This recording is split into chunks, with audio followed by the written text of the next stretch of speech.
The Liberation of Sundrian City by Andrew Lewis. Chapter 13. Well I've Been. The commander's words ran laps of Linus's mind. He felt overwhelmingly proud that the commander had nearly complimented him. Very nearly indeed. Surely it was the closest thing to a compliment the man had ever awarded. Blood still coursed rapidly around in Linus's body, and rather than sit, he paced back and forth in the tiny room, entirely incapable of remaining still.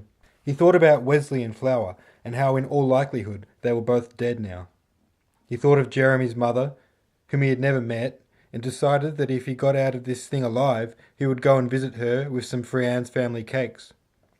He imagined Jeremy's murderer being stomped, which he guessed was happening at the same instant. He replayed this thought several times, as it felt pleasing for him, each time the imagery growing more vivid and gruesome in his mind. He also remembered, to his mild amusement, the servant who had been sent from the palace, whose name he couldn't recall, and wondered whether he might still be sitting in the basement sorting goose feathers. The minutes ticked by, and Linus waited impatiently. There was a small towel on the dresser and a mirror on the wall above it. He rubbed his skin down with the towel in an attempt to remove the grime of sweat and blood and dirt which had accumulated thick on his skin. He stared long and hard into the mirror. His face looked utterly wearied, and so very much older than he remembered it. He stared deep into his eyes and tried to remember the boy he was only 1 week ago. The boy who had made arrows in the special residencies with his family. The boy who had never been in a fight in his life, unless of course you counted being beaten, and the boy who had a friend named Evander. But that boy was no longer there. He was now a killer, a lonely murderer who carried a finely crafted sword and knew all too well the anguish of real solitude, the agony of real imprisonment, the pains of a real fight, and the sensation of real terror. He decided then and there that Linus Smith would not die by the foot of an elephant, and that if death was his sentence, he would take his own life by any means available. Soon enough, Linus was taken from the room and escorted to the Emperor's sunroom, which lay at the end of a spectacular and ornate hall, decorated with golden paintwork and swirling, polished brass fittings. The vestibule to the even grander, circular-shaped sunroom, which had a beautiful and impressive stained glass dome for a ceiling that shone streaks of vivid colour all around. 4 uniformed guards stood at equal intervals around the room. Linus marvelled at the sheer grandiosity of the Emperor's sunroom. It dwarfed the sunroom of his house, which was scarcely big enough for 3 people to sit in comfortably. Indeed, this sunroom was surely bigger than his entire home. In the centre of the room was a large circular table at which sat 3 people whom he recognised instantly. "Please take a seat, Linus," said Emperor Frigg. He wore a thin smile which Linus was careful not to mistake for a good omen, as the Emperor was rather prone to jolliness at all times. Remy and Commander Deimos did not speak, but regarded Linus closely as he walked forward and sat at the opposite side of the table, a good 10 yards from the others. Close behind Remy stood Goresh, a sort of unofficial guard who ruined the symmetry of the room entirely. The Emperor rubbed his temples with his fingertips and scrunched his face closed. "Linus Smith," he mused. "Linus Smith, Linus Smith." Now he banged at his temples with the palms of his hands, his eyes still clenched closed tight, repeating the name over and again. "I just don't know," he announced, laughing as if in disbelief. He looked utterly at a loss, and it was evident to Linus that he had not yet come to a decision. He suddenly opened up again from deep in thought and said, "Oh, I must say, first of all, you fight very bravely, boy." "Thank you, sir," muttered Linus, a little too quietly. The Emperor began to chuckle to himself. "Do you drink jasmine tea, Linus?" Linus was a little taken aback. Yes, I guess so," came his wary reply. "Remy, Commander?" "Love one," replied Remy. Deimos merely shook his head. A servant rushed forth from the entrance, balancing a pot and cups on a tray, poured the cups and dashed back out of the room. "What do you think, Linus?" asked Emperor Frigg, motioning towards the dome ceiling and grinning broadly. Not a bad sunroom, is it? It's very beautiful, sir, replied Linus. He felt distinctly timid in the presence of the Emperor, despite the fact that he really wasn't all that intimidating. In fact, the Emperor had always seemed like quite a serene and high-spirited man to Linus. He tried to shake his timid demeanour, for he was aware that it was not the time to be soft-spoken. Whether or not the Emperor was aware of it, Linus had effectively been invited to partake in the decision-making process, and now, more than ever, he needed to make his voice heard. Yes, I think so too. I do all my best thinking here, hence we sit here now. I have quite a difficult decision to make, son. I'm sure you appreciate that. I do, sir, replied Linus. Even I am unsure whether I have done wrong or not. I mean, this is unprecedented, continued the Emperor. As you know, it is extremely rare for a man to survive trial. But it has happened before, certainly, and under normal circumstances we would honour our word and the prisoner would be awarded their freedom. However, these are not normal circumstances. What you have achieved today, to not only survive the trial, but to actually defeat your opponent, well, that has never happened before. The question is, have you done wrong? Certainly he has done wrong, Emperor, Deimos interjected. He broke into the palace grounds. Furthermore, upon arrest, he resisted violently against the palace guard, and to top it off, he has killed an innocent servant of the palace. I do not see what is left to question about the matter. The Emperor nodded in agreement and said, Quite right you are, Deimos. But when you put it like that, of course it all sounds really terrible. The thing that is niggling in my mind, however, is that Linus here seems far too smart to do all these things without fair reason. Right, son? Linus thought hard for a minute. It really did sound quite bad when laid straight out like that. The only way to make the Emperor understand was to take him back to the beginning, to tell him everything. And so Linus did just that. He explained how his parents had been murdered by Evander, and how he had been given 1 week to prove himself as an arrow maker worthy of the special residencies. He admitted quite honestly that it seemed to be a feat that he could not achieve. He explained how he drank wine to drown his sorrows and to honour his family, and how in his drunken state he snuck into the palace gardens for no particular reason, and that he fell asleep beside an elephant only to be captured the following morning. He explained how Crusini had beaten him and taunted him and stolen his sword, at which point in his story he was stopped. I know the rest. You were imprisoned and made to fight for your life against a war elephant, and you won the battle, said the Emperor, who then re-entered his state of deep thoughtfulness, massaging his temples with the palms of his hands. Remy, what do you think? He asked. I just don't know, Franklin, replied Remy, who was surely the only man alive who could get away with addressing the Emperor by his first name.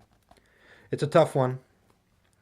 Remy considered Linus closely, his blue eyes staring unfalteringly into his face for a prolonged moment, until finally he said, I think the poor boy needs a feed. Ah, Remy, you really are the wisest of us all, proclaimed the Emperor. Anything you want, son. You must be starving. What would you like? Linus's stomach twinged as he suddenly realized how hungry he was. But beyond that, he had also perceived an opportunity to gain the respect of the Emperor, that opportunity being food. If the Emperor had one weakness, it was food. Linus, thinking quickly, almost instantly formulated an idea to exploit this weakness and gain the Emperor's favour. Oh yes, he exclaimed, I'm so hungry. You are very kind, Emperor Frigg. Well, to tell you the truth, I could nibble something myself, he smiled. I'll tell you what I would really like, said Linus, hooking the Emperor flawlessly. I've been craving it for days. After your speech at last week's show, I went straight to the Frian's family and tried their lemon and rhubarb sweet cake, and you are quite right, it really is amazing. It was only a slight bend to the truth. Oh, groaned the Emperor, isn't it just? Yes, I think that would do quite nicely. And some fresh tea, nice and hot too. Yes! And hot tea to melt it away. That's precisely what I was thinking. Linus allowed a large grin to spread across his face, partly for the success of his words, and partly because he really was quite keen to have some more of that cake. The cake came and went quite quickly, and not a lot was said in the meantime. When it was done with, they all rested back deep into their chairs, sated and happy, except for Deimos, who had refused the treat, instead choosing to sit and watch impatiently, his fingers ticking idly. "Emperor Frigg, please, a decision must be reached," he said, rather curtly. "Must we dwell on this much longer?" "No, you are quite right, Deimos," replied Frigg, "and I am indeed nearing my conclusion." "You are, sir?" "Yes, I think I am. I am strongly leaning toward freeing the boy. It just seems—" "Freeing him," spat Deimos. "Emperor, I cannot concur. The boy has broken several laws, laws which I needn't remind you are set in place for good reasons. Laws that we must uphold, else we compromise their integrity, and not to mention that of our city's government." "Compromise," echoed Remy, who had apparently only heard a single word of what Deimos had said. "Franklin, I think I've cracked it." He positively beamed. "I think what we need to do is come up with some kind of compromise. I mean, Deimos is quite right. We cannot afford to release him back into the streets of Sundrian City, not having broken so many laws. Indeed, the laws are in place for very good reasons." A knowing look was exchanged. "However, if I am honest, I do not feel that the boy deserves to be put to death. So what I think we need to do is this. We must meet halfway." "Halfway, you say? What would you suggest, Remy?" asked the Emperor, his interest in the proposal evident in both his expression and tone. "Well, I think it's quite obvious," said Remy, stalling to think a moment, apparently still ironing out the finer details of his idea. "We know he is quite skilled in battle. Perhaps we could employ him, without payment, of course." "What, and train him as a guard?" said the Emperor, who seemed a little confused by the idea. "There is no way," interjected Deimos, that boy could be of any use to me. I wouldn't trust him to guard my dinner. There is simply no way I can allow it, not least because he doesn't even meet the age requirement. He needs to be 16 to serve as a guard, and he is only, what?" 13, whispered Linus, who was imagining how ridiculous he would look in a guard's uniform draped over his tiny frame. 13? Great heavens above! The whole room, even Goresh and the guards who had been standing stock still, seemed to react to this with utter shock. "My boy, this truly is an amazing feat. And to think here we are, 3 grown men sitting and deliberating on the fate of a 13-year-old boy who has achieved so very much," said Emperor Frigg, who now seemed to be completely against the idea of Linus being executed. Okay, well perhaps you're right, Deimos," said Remy, who apparently hadn't given up on his idea of a compromise. "He is indeed too young to make a guard, but Franklin, if I am not mistaken, there are no age requirements to becoming an elephant rider. And you said yourself not an hour ago that the boy was one of the most gifted riders you had ever seen. Perhaps he could make a—" "Yes, that's it, Remy, you're a genius," interrupted the Emperor.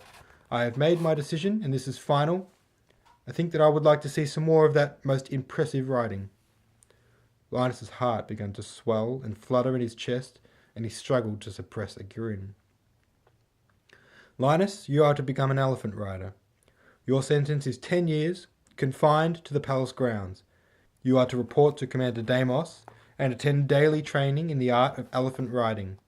Mind you," he added in an undertone, "Remy was quite right about what I said. It would appear that you might even be able to show our trained riders a thing or two." Linus let the relief flood through his body, and he indulged in a grin so broad and unhindered that it ached in his cheeks. Before Linus had said anything, Commander Deimos had up and left, walking swiftly out of the sunroom without a word. Linus suddenly felt a cocktail of emotions flood him. Discomfort over the fact that his new master didn't seem too fond of him, apprehensiveness over the fact that he had just been thrown headlong into a situation that was far beyond his depth and control, and uncertainty over what would be required of him in this new life of his. "Don't worry too much about Commander Deimos, son," said Emperor Frigg, who had caught the awkward look about Linus's eyes. "He means well, really." Linus felt very doubtful about this, but nodded nonetheless. "Now, Linus, Remy and I have some business to attend to. So if you don't mind, I think we shall adjourn for now." Linus liked the idea, but wasn't sure exactly what it entailed, and so he asked the question. Pardon my naivety, sir, but what should I do now? Both the Emperor and Remy chuckled at this, exchanging a glance, and Linus suddenly felt like a child again. Not at all, Linus. For now you can retire to your room. Number 55, I believe. If you are still hungry, stop by the guards' dining hall on the way. I might also suggest that you visit the guards' baths. Then get some sleep and report to Commander Deimos in the dining hall first thing tomorrow morning for the guards' assembly. Emperor Frigg motioned to a guard to come forth. If you would be so kind, please show Linus around the guard's quarters. His room is in the western wing, room 55. Thank you, sir, said Linus, with utmost sincerity. I am in your debt. Good night, Linus, smiled the Emperor.